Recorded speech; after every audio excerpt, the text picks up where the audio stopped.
E aí, bom dia? Como estão as coisas? Tão fáceis não, né? Eu sei como é. Tá complicado, não tá?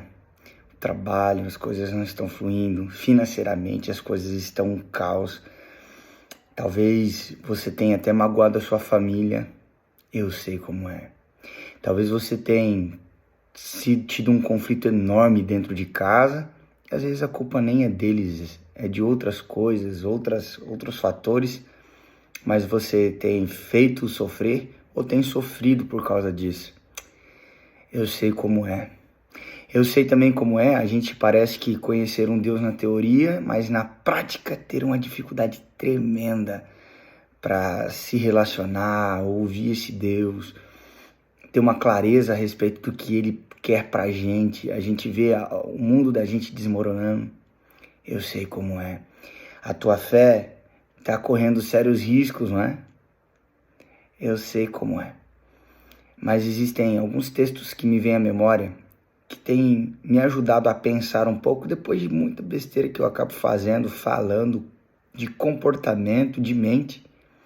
Eu estive brigando um pouco com Deus essa semana, com a família também, mas com Deus eu tive uma conversa muito séria.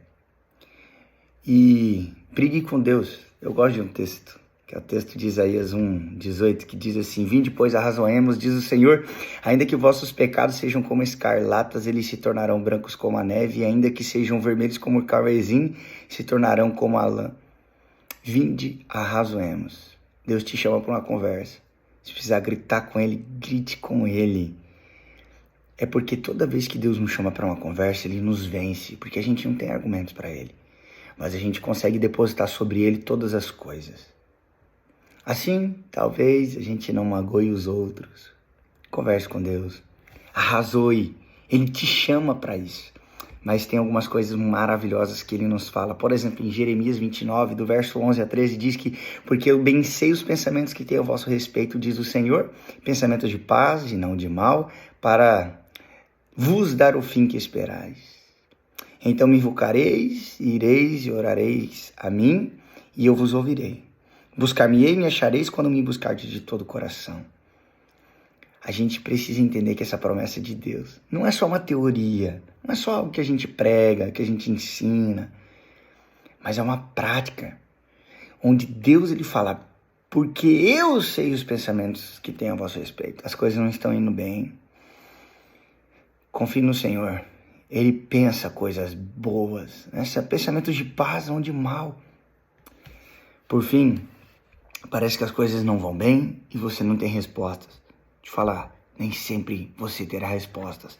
Ah, mas as coisas vão melhorar para frente. Quem disse? Quem disse? Abacuque questionou, viu, reclamou. E eu me lembro que eu vi a família ali da Neuci, da Marilene, a Ana também, pregando na igreja uma quarta-feira. Eu havia chegado à Lagoa da Confusão e peguei ainda um finalzinho da mensagem. Esse texto é maravilhoso. Abacuque 2:20 diz, mas o Senhor está em seu santo templo, cale-se diante dele toda a terra. Diante dos questionamentos e as perguntas, Deus respondia. Questionamentos e perguntas, Deus respondia. Mas sabe, chegou um momento em que Deus olhou e falou assim, ei, eu tô no comando disso tudo. Fica quieto. Pare de questionar. Às vezes a gente precisa aprender isso. Essa mensagem é para mim e para você. Talvez a gente está sofrendo com muitas injustiças que a gente vê, com muito conflito que a gente está experimentando no trabalho, em casa. Mas Deus te chama para razoar, para conversar com Ele.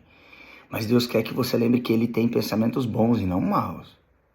E por fim, quando tudo não tiver resposta, cale-se diante de Deus. Fique quieto, só espere. Porque Ele está no seu santo templo, Ele está no governo de todo o planeta. Ele ama você, Ele vai cuidar de você. Tenha um bom dia.